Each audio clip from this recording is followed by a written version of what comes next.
এই পুষ্করনাথজির সমাধি মন্দির, পুষ্করনাথজির যোগাশ্রম, পুষ্করনাথজি পার, নরসিংপুর, কাছে, আসাম। শ্রীমৎ বাবা পুষ্করনাথজি আবির্ভাব হয়েছিল 17 বৈশাখ 1292 বঙ্গাব্দ, বৌদ্ধ পূর্ণিমার দিন। আর ওনার তিরোধান দিবস 9 জ্যৈষ্ঠ 1381 বঙ্গাব্দ।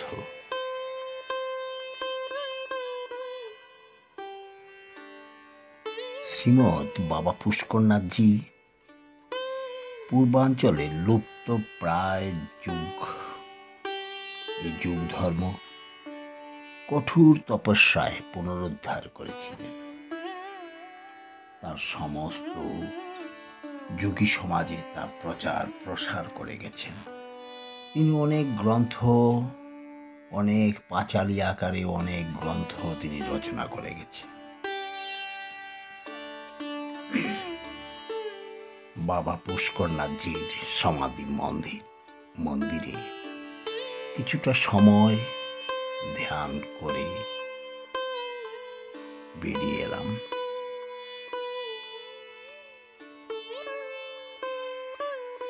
আজকের এই অনুষ্ঠানে হোম যজ্ঞের মাধ্যমে শ্রী শ্রী বাবা অশ্বিনীনাথজির 8তম তিরোধান দিবস উপলক্ষে স্মৃতিচারণ যজ্ঞ এবং তিথি পালন। আর এই অনুষ্ঠানে আমি চলে এসেছি করিমগঞ্জ থেকে প্রায় 60-65 কিলোমিটার দূরে এই শালগঙ্গার পার গ্রামে নরসিংহপুর কাছাড়। এখানে সমবেত অনেক ভক্তরা, ওনারই শিষ্য এখানে জড়ো হয়েছেন এই মন্দিরে, শালগঙ্গার যোগাশ্রমে। যেই শালগঙ্গার যোগাশ্রম ওনার হাতে তৈরি, এক একটা ইটের সঙ্গে ইট যুক্ত করে নিজের হাতে গড়ে তুলেছেন এই শালগঙ্গার যোগাশ্রম, পুষ্করনাথজির যোগাশ্রম। উনি ওনার সহধর্মিণী সুজলা দেবী, গুরুপত্নী, গুরুমাতা, সবার মা। এই যজ্ঞ অনুষ্ঠান এবং শিব পূজার সূচনা হচ্ছে। এই যজ্ঞানুষ্ঠান পরিচালনা করবেন ধনবাবু দাদা।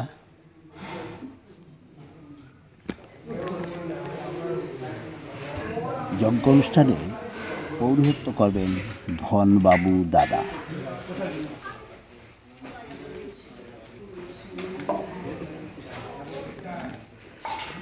একটু মন্দিরটা, এই আশ্রমটা ঘুরে দেখাচ্ছি।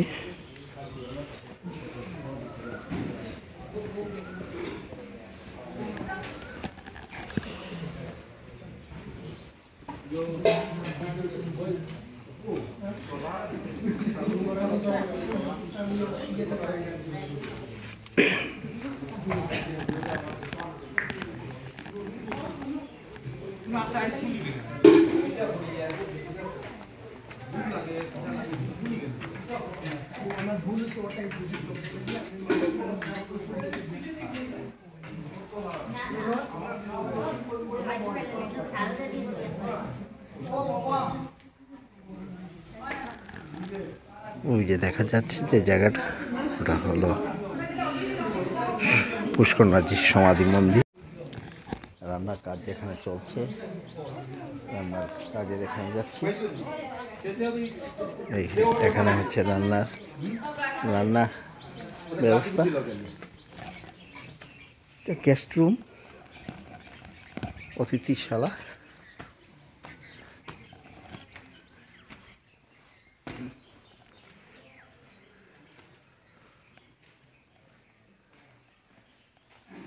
এটা হল ঘর, আর এই হল ঘরে এখানে বসে আলোচনা, নানান বিষয়ের উপর আলোচনা এখানে হয়ে থাকে।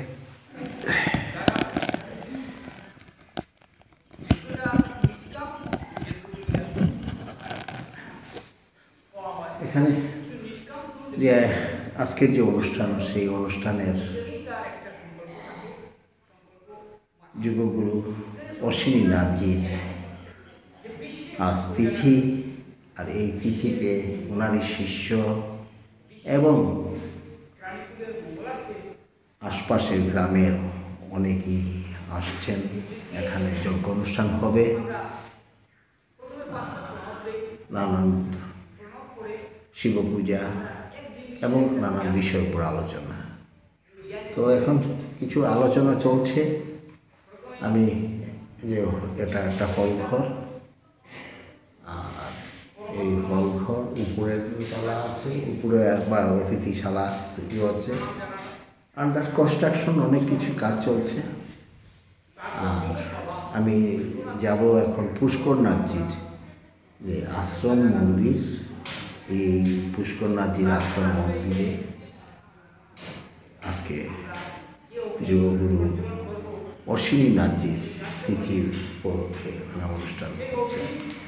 তো পুষ্করনাথজির সম্বন্ধে অল্প কথায় কিছু বলার নেই, তথা নর্থ ইস্টের মধ্যে একজন যুগগুরু, যিনি বিশেষ করে এই অঞ্চলে বরাক ভ্যালিতে এবং ধর্মনগর, এই ত্রিপুরার এই এত অঞ্চল নিয়ে যে যুগ শিক্ষা, যুগ জ্ঞান, যুগ ধর্মের প্রচার প্রসার উনি শুরু করেছিলেন।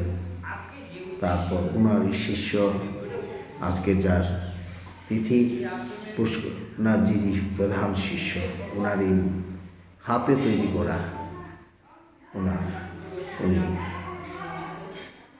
যুগগুরু শ্রীমৎ অশ্বিনী নাথজি।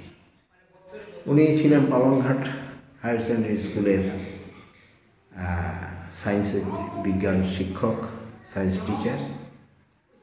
সমস্ত কর্মজীবন, সমস্ত জীবন এই একদিকে শিক্ষকতা, শিক্ষাদান, অন্যদিকে সমাজ সংস্কারের বিষয়ে সমাজের উপর কাজ করে এবং এই আমাদের যুগ চর্চা, যুগের উপর ভিত্তি করে যে জীবনযাত্রা, এই সম্বন্ধে যুগ চর্চা নিয়ে, যুগের মধ্যে দিয়ে জীবনযাত্রার অনেক অনেক সম্বন্ধে সহজ সরলভাবে যুগের ব্যাখ্যাগুলা অনেক বই তিনি রচনা করে গেছেন, উপদেশ দিয়ে গেছেন।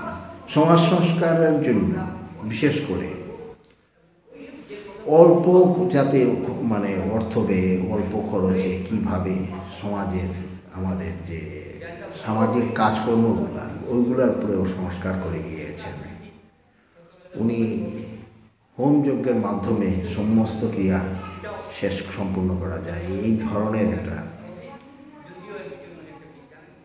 চিন্তাধারা, একটা যুক্তি অনেক ভেবে উনি রচনা করে গেছেন এবং প্রচার প্রসার করে গেছেন। সেই হিসাবে অনেক গ্রন্থ ওনার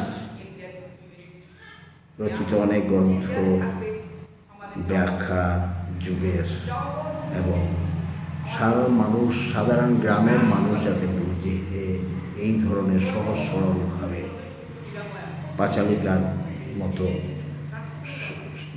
সহজভাবে উনি যুগের মূল গীতার, উপনিষদ এগুলার ব্যাখ্যা করে গেছেন, লিখে গেছেন। তো সামনে আলোচনা হচ্ছে, আলোচনার দিকে যাচ্ছি, যেখানে যজ্ঞ অনুষ্ঠান হবে। সেই যজ্ঞ অনুষ্ঠানে যে আলোচনা হচ্ছে, সেই আলোচনার দিকে যাই, যে শুনি কিছু আলোচনা। বয়োজ্যেষ্ঠ গুরুজনেরা সকলের প্রতি প্রণাম জানাই এবং ছোটদের অশেষ শুভেচ্ছা জানাই।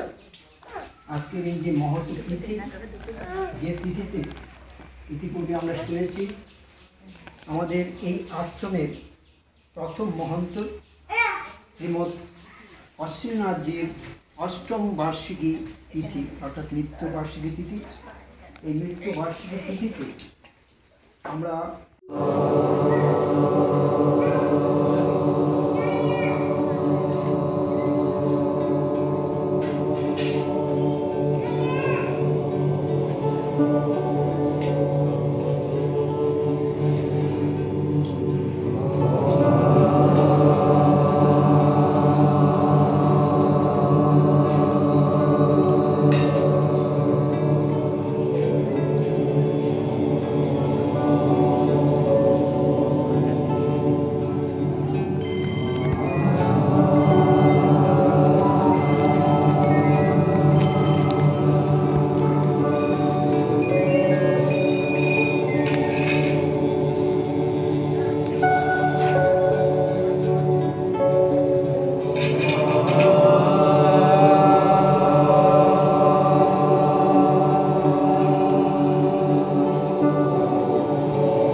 ওনার সাধন জীবন, ছাত্র জীবন, শিক্ষা জীবন নানান বিষয় বলেছে, কুটিয়াটি বলেছে, যা নিয়ে আমরা অনেকেই সমৃদ্ধ হয়েছি এবং ওনার জীবনী এবং ওনার গ্রন্থ নিয়ে যা দেখে গেছেন তা থেকে কিছু কিছু জেনেছি, আরও বিস্তার করে জানলাম।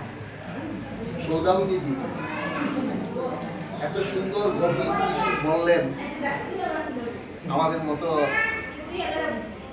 উড়ুখই লোক হয়তো কিছু বুঝলাম না, কিন্তু একটা জিনিস আমি দেখেছি বা চিন্তা করেছি, এখনো ভাবছি, শুধু বাবামণি ওনার জীবনকালে পুরুষতান্ত্রিক চিন্তা করেননি, মাতৃশক্তিকেও কিভাবে এগিয়ে নিয়ে যাওয়া যায়, মাতৃশক্তি শক্তিকে কিভাবে সমাজের কাজে, সাধনার কাজে, ঈশ্বরের বিষয়ে এগিয়ে নিয়ে যাওয়া যায়, ওনাদেরকে পথের সামনে নিয়ে আসা হয়, তার একটা জ্বলজ্বন্ত প্রমাণ আমার কাছে, আমার জীবনে আমি উপলব্ধি করছি। বা আসলে আপনারাও অনেকেই এটা চিন্তা করবেন, ভাববেন যে সৌদামিনী দিদি কত দূর এগিয়ে গেছেন, কত ইয়ে করেছেন। উনি বলেছেন, মাঝে মাঝে দেখা পাই তবু চিরদিন কেন দেখা পাই না। সুন্দর একটা কবিতা, এত উপলব্ধি উনি। রবীন্দ্রনাথ যাই বলেছেন, রবীন্দ্র বিশ্লেষক বা রবীন্দ্র সাধনা যারা করেন, যারা রবীন্দ্র সাহিত্য চর্চা করেন, তাদের কথা আমি জানি না, ওনাদের প্রণাম। কিন্তু রবীন্দ্রনাথের এই কবিতাটাকে দিদি যেভাবে ওনার নিত্য নৈমিত্তিক কাজের মধ্যে দিয়ে যেভাবে বর্ণনা করলেন, যেভাবে সাধন কাজের মধ্যে পড়লেন, আমি ওখান থেকে অল্প কিছু বুঝতে পেরে আমি বুঝতে পারছি যে মাতৃশক্তিকে মাউনি কত দূর নিয়ে গেছেন, সাধনার কত গভীরে। এই কথাটা আমরা বিভিন্নভাবে বিভিন্ন কাজে এই কথায় মাঝে মাঝে দেখা পাই তবু চিরদিন কেন দেখা পাই। এই দুইটা লাইনই কবিতাটা, এই গানটা অনেক।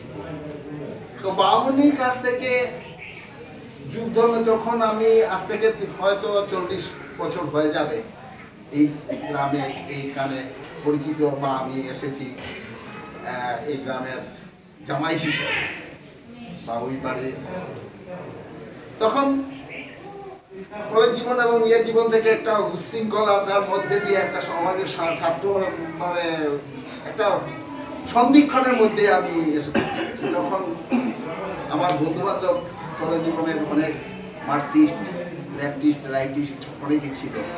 আমার বাড়িতে আমার ছোটবেলা থেকে দেখেছি নানান ধরনের পুজো, ব্রত, এইসব হতো।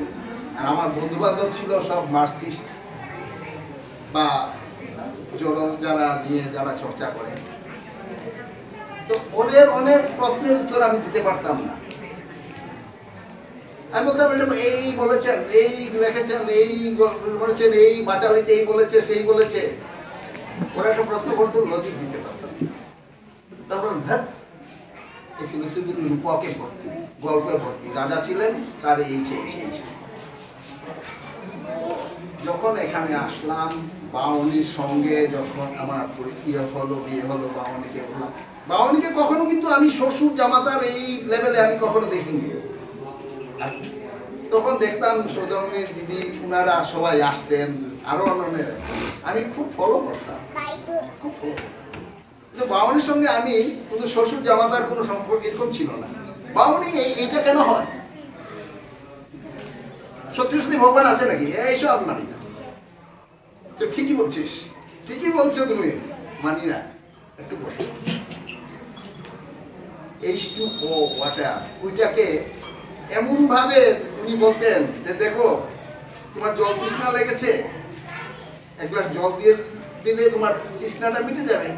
আর H2O লেখে একটা কাগজের মধ্যে দিয়ে তোমাকে এক গ্লাস দিয়ে দিল, হয়তো জল তো দিলাম। এটা এত বিশ্লেষণ করে বুঝিয়ে দিয়েছেন। আমার একটা ছোট্ট ঘটনা মনে আছে, তখন একজন হুজুরের এখানে কোথাও এসেছিলেন, এখানে কি একটা গ্রামে, তেমন যাও তুমি ওখানে, মনে হয় শিবনাথজি হবে সম্ভবত, আমার এখন ঠিক মেমোরিতে নেই। তো ওনার সঙ্গে দেখা করে এসে আমি আবার বলছি, কি দেখে আসলে? আমি শার্টটা খুলেছি, প্যান্টের জিপারটা হাফ।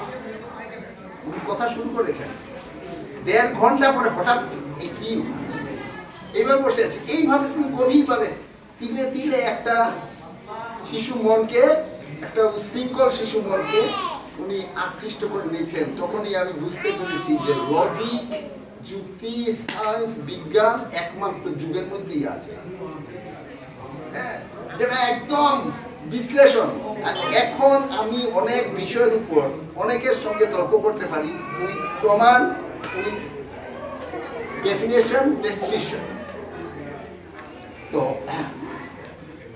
মাঝে মাঝে কেন দেখা দিয়ে পাই, চিরদিন পাই না। এই মাঝে মাঝে দেখা পাই আর চিরদিন পাই না, এই জিনিসটা আমাকে এখনো বলে যে আমি ওনাকে পেয়েছিলাম, চিরদিন কেন পাই না, কেন ভাবতে পারি না আজকের এই পজিশন। তো অনেক কথা, অনেক বড় কথা। সৌদামণি দিদি দ্বারাই সাধনের এগিয়ে গেছেন, মাতৃশক্তিতে উনি পথ দেখিয়েছেন, বুঝিয়ে করেছেন। কিন্তু একটা গভীর জিনিস, একটা গভীর বিষয় আমাকে খুব দুঃখ দেয়, খুব পীড়া দেয়, যেটা আমি আপনাদের অনেকে মাফ করে নেবেন আমার কাছে কথাটা শুনে, যেটা আমি এখানে না বলে পারছি না। এই জন্যই বলছি যে আমাকে দুটা কথা বলার জন্য একটু সময় দিন। আমি আমার খেয়াল খুশির নৌকায় চড়েই হোক, যাই হোক, আমি সপ্তাহের একদিন যে কোনো না যে কোনো গ্রামে ঘুরি এবং গ্রামের তথ্য পুঙ্খানুপুঙ্খানু নেবার চেষ্টা করি। ওটা আমার একদম খেয়াল, একটা হবি বলা চলে, পাগলামিও বলা চলে। আমার বাড়িতে আমার সকালে বলে যে ইউ আর নট এ সংসারী, তুমি একটা পাগল বা একটা কিছু জঙ্গলের মানুষ। আমার এই চরিত্র গালি খাই, তবু আমি ঘুরি গ্রামে গ্রামে। আর গ্রামে ঘোরার পরে গ্রামের মধ্যে গ্রামের নামটা কেন এই হলো সেই হলো এইরকম চিন্তা করি, মানুষের চরিত্রগুলোকে চিন্তা করি, সমাজের ব্যবস্থাকে চিন্তা করি, ওই গ্রামে কি কি প্রসিদ্ধ কি কি মঠ মন্দির বা আশ্রম বা আখড়া আছে এগুলো দেখি। আমার আপনাদের কাছাড় জেলার হয়তো আমি আমার করিমগঞ্জ ডিস্ট্রিক্টের এমন কোনো গ্রাম নেই, এমন কোনো অজপাড়াগা নেই আমি যাই না, সপ্তাহে একদিন একটা না একটা যাই, এবং উইথ ডকুমেন্টারি রেকর্ডিং। অনেক ঝাড় জঙ্গলে গিয়ে অনেক আখড়া অনেক মন্দিরে যাই প্রকৃতির ডুবে, প্রকৃতিকে নেচারটাকে দেখার জন্য, গ্রামটাকে দেখার জন্য, মানুষের সঙ্গে পরিচয় হওয়ার জন্য। ওই নেচারে ওইভাবেই উঠতে থাকি। জঙ্গলের মধ্যে হয়তো 1 কিলোমিটার 1.5 কিলোমিটার গভীর জঙ্গল, যেখানে পায়ে চলার পথ মানে বর্ষার সময় অসম্ভব, শুকনাতেই এইভাবে যাই। এই হঠাৎ থেকে আপনাদের গ্রামের মন্দির বা আমাদের এখানে মহাদেব বাড়ি বা অনেকে এই জলবায়ু বাদশা বাড়ি বলে, শিব বাড়ি, মহাদেব বাড়ি, গ্রামে একটু যাবো। তো ওই দিকে যেতে থাকি, ন্যাচারাল বিউটিটা দেখি, পাগল হয়ে যাই। ন্যাচারাল বিউটিটা অনেক ফটোগ্রাফি করি, অনেক লেখালেখি করি এই বিষয়ের উপর।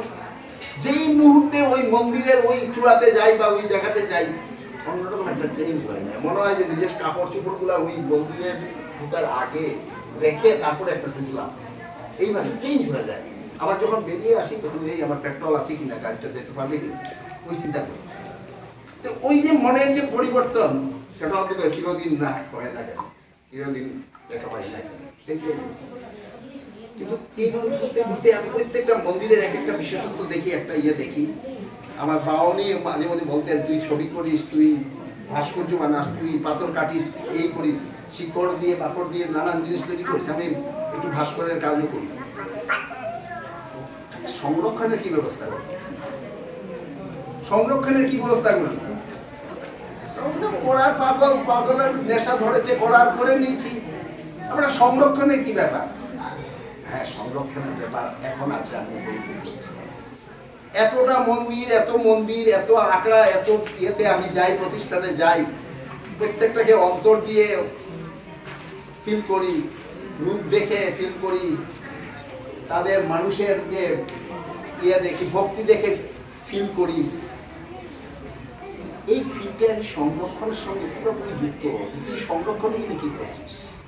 আমি বাউনিকে দেখেছি এখানে, পূর্ববর্তী বক্তা অনেক বলেছেন কিভাবে, বিজনবাবু বলেছেন যে কিভাবে উনি এই মন্দিরটাকে, এই জায়গাটাকে প্রতিষ্ঠা করার জন্য কিভাবে কাজ করেছেন। আমি দেখি হঠাৎ রাত 12টার সময় আমার বাড়ি থেকে উপস্থিত করিমগঞ্জ দলবল নিয়ে।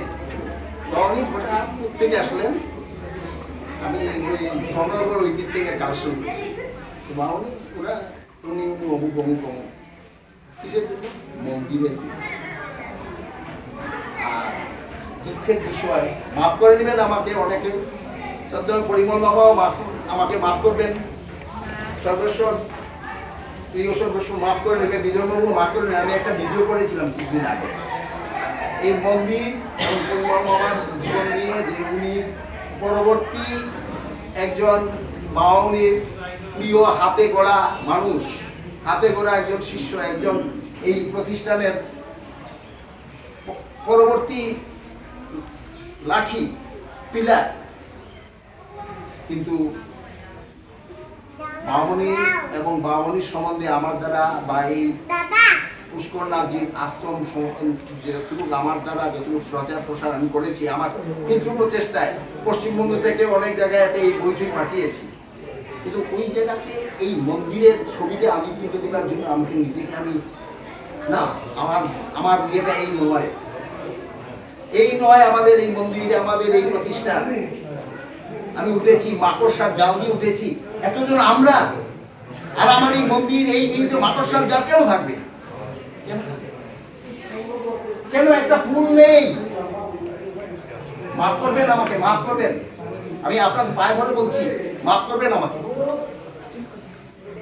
এত মন্দির, একটা ছোট্ট গ্রামের ভিতরে একটা ছোট্ট ইয়েতে একটা মন্দির, একটা শিব মন্দির, একটা ইয়ে মন্দিরের মধ্যে শ্রদ্ধা করতে চকচক ঝকঝক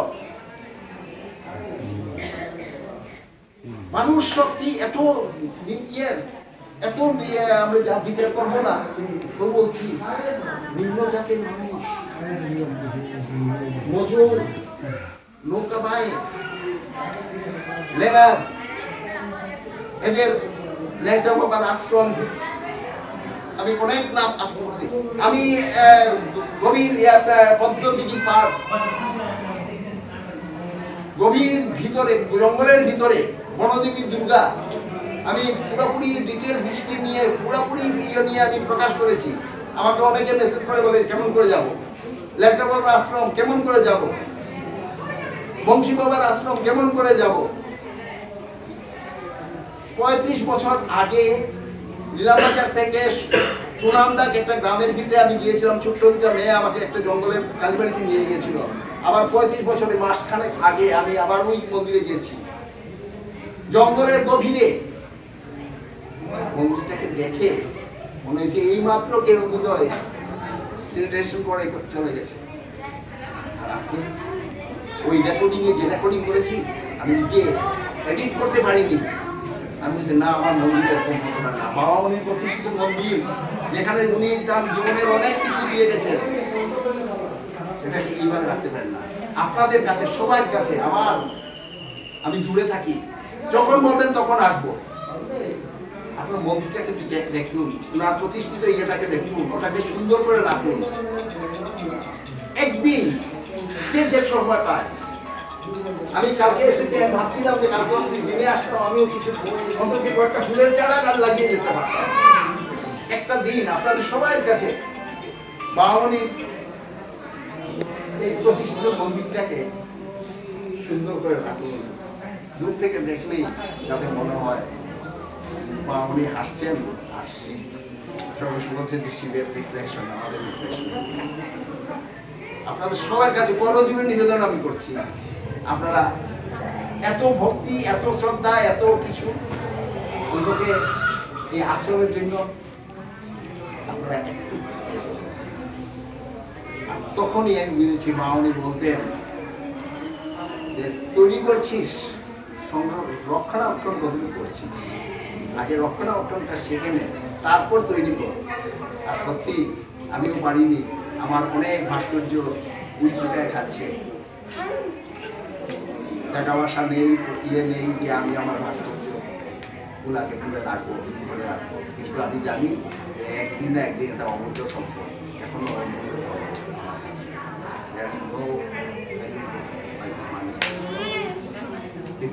আপনাদের কাছে আমি ষষ্ঠাঙ্গে প্রণাম জানিয়ে বলছি, আমি নেক্সট যদি আবার আসি, বাবামনির এই বাবামনির স্বপ্ন যাতে পূরণ হয়, তার জন্য আপনারা যে যেরকম পারেন মন্দিরকে সুন্দরভাবে সাজিয়ে তুলুন, তাহলেই দিদির স্বপ্ন পূর্ণ হবে।